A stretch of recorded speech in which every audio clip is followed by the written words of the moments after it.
The Xbox One already has more than enough zombie games for a quality top 10 list. For zombie fans like me, this is great news. So join me as I count down the top 10 zombie games on the Xbox One. When it comes to zombies, I'm very particular and I have a criteria for the type of game I want. A zombie must be a dead body reanimated, not just a human infected with a virus. There's a big difference. There are plenty of living, breathing people walking the earth today with viral infections, and they aren't classed as zombies, so for me I prefer zombies to be good and dead. I also maintain that the only way to kill a zombie is to shoot them in the head or destroy the brain. I prefer the traditional slow moving zombies, and finally I believe that a zombie game should have some sort of survival element.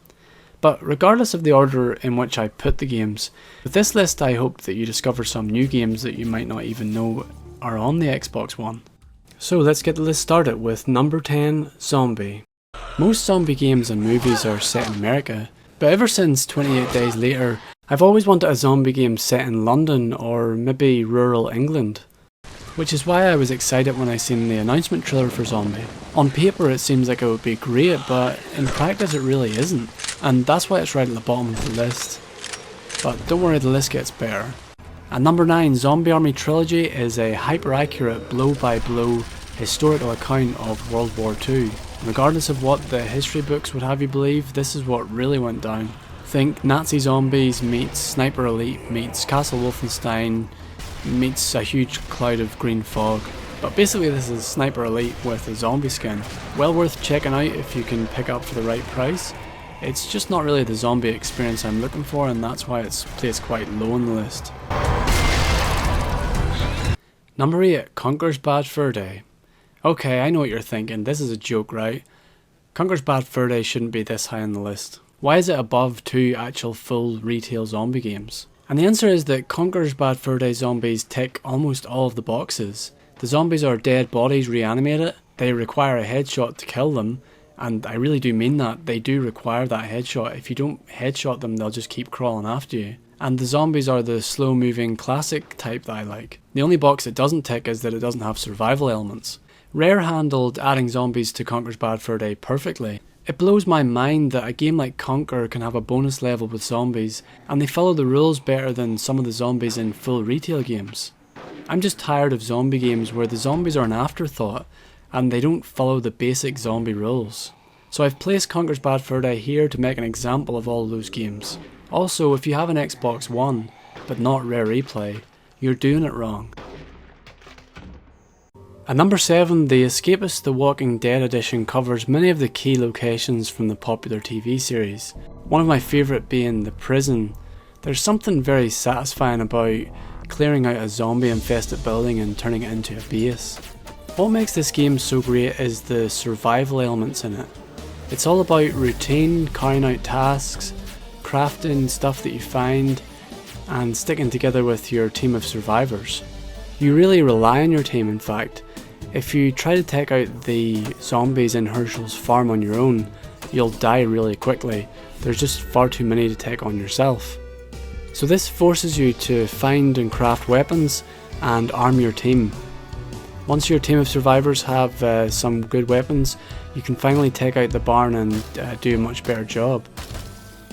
I really wish more games had survival elements like this, and I would love to see a first person or third person version of this game. Number 6, Dead Island Definitive Edition. This collection hasn't been released yet, but I've played enough Dead Island and Riptide to know where it would place on the list. The first Dead Island was a bit of a letdown, but then nothing could live up to the hype of that trailer.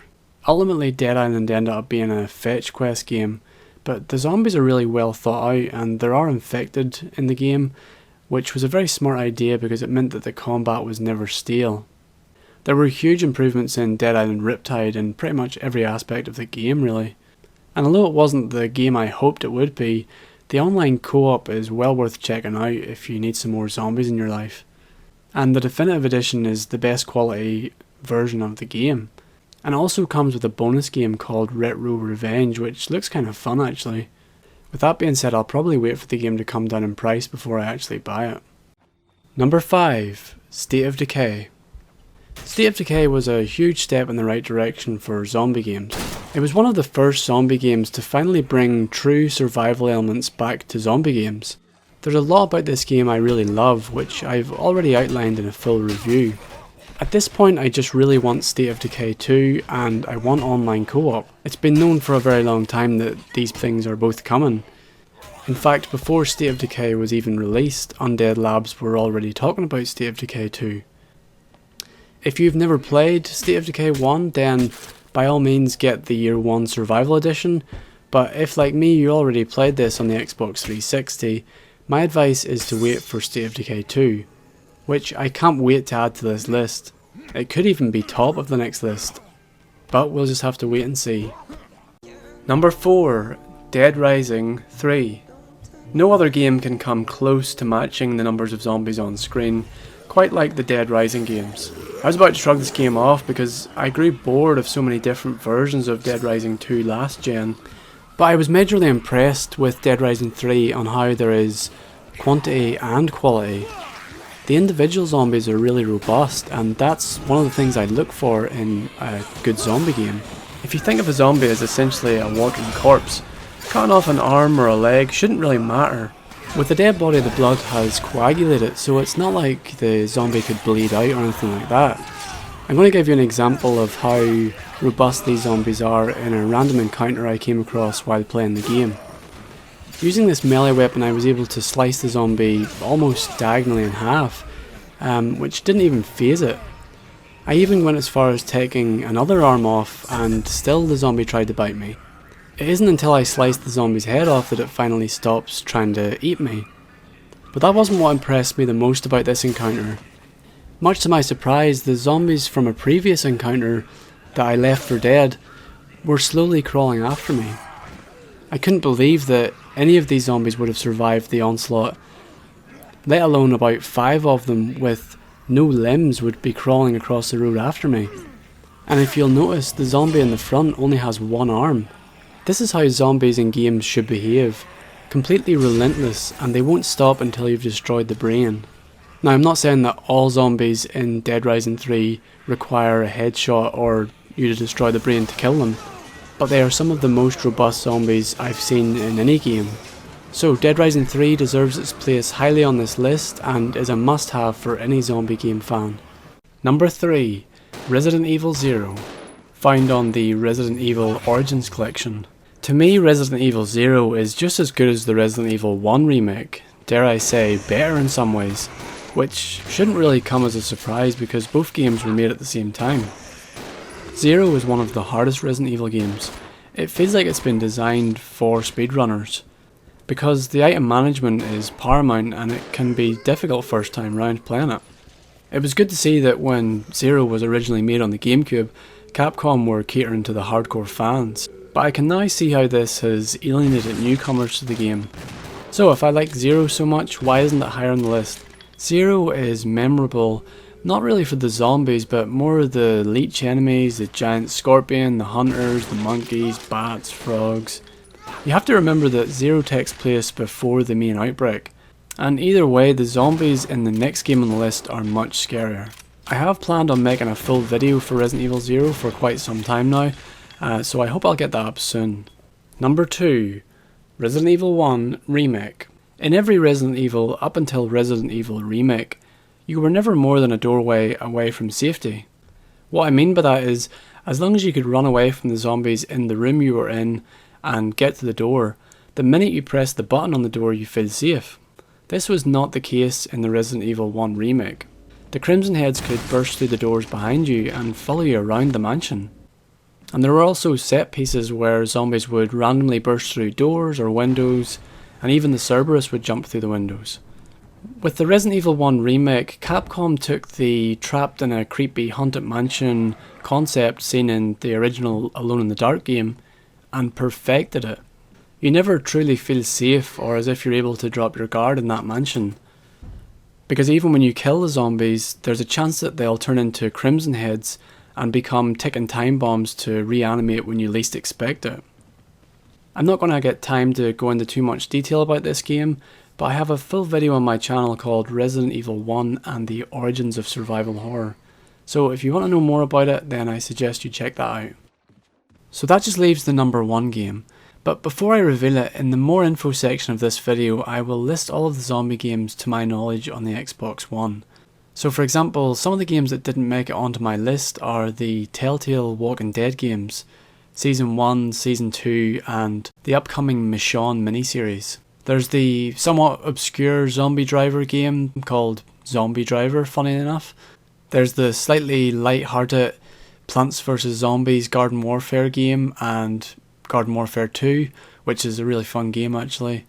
And just recently, 7 Days to Die has been announced that it's coming to Xbox One. At the time of making this video, Resident Evil 2, Dead Island 2, State of Decay 2 and a bunch of other zombie games haven't been released, so hopefully when they are released they'll place really highly on the list, and I'm really looking forward to them coming out because I think my next list is going to be the best yet. If there are any games that you find that aren't on my lists and aren't in the more info, please let me know in the comments and I'll update that list. And for this year's answer to the question, why isn't COD Zombies on this list? Because I refuse to spend $11.59 on a single map. There's no reason for that zombie game type to be on a separate disc and cost $11.99 for all maps, not just one map. So you bring that game out tomorrow and then maybe I'll play it. All we're left with now is the number 1 game on the list, which is number 1, Dying Light the Following, or Vanilla. Either version's good enough to be top of this list. Dying Light is a much better game than Dead Island, and the DLC The Following is a much better version of Dying Light. The more I played the DLC, the more I fell in love with it. The soundtrack would feel right at home in an old George A. Romero zombie film. In fact, the game feels like it's set in Night of the Living Dead, with the fields of zombies. Or at least that's how I feel the game Night of the Living Dead would be. Before I played Dying Light, my worry was that it would be too easy to free run away from the zombies, and they could just never catch you. That was until I came across the virals. They're the best thing to happen to zombies since Crimson Heads. Plus, they solve a problem that many modern zombie games have. What's to stop the player jumping on top of a car and feeling safe from the zombies? You were able to do this in games like Dead Island and Dead Rising. In Dying Light, the virals come after you even on top of cars. They can climb anything you can climb. This makes nowhere feel safe. Now, this is where my rules contradict my choice for this list. Yes, I prefer dead, reanimated, slow-moving zombies. I concede that an open world game like Dying Light needs a mix of both slow-moving zombies and fast-moving infected people in order to maintain some level of suspense. I like how there's this mix in Dying Light. I can have my cake and eat it because I can still have my slow-moving and quite docile zombies in the game, but the virals or infected humans are what give the game the real tension. I'd like to make a separate video about The Following where I can go into more detail about how the virals are attracted to gunfire and give examples of how relentless they are. And I didn't even get a chance to talk about the other computer NPC characters you fight against. So if and when that video is finished, I will leave an annotation for it here so you can go and watch that. I will also be all over the Resident Evil 2 remake when that game comes out, so to make sure that you don't miss any of my upcoming zombie videos, please subscribe to my channel. If you'd like to support me, you can click on the red P button, which will take you to my Patreon page. Over there you can support me from as little as $1 a month, and that will allow you to have early access to my videos.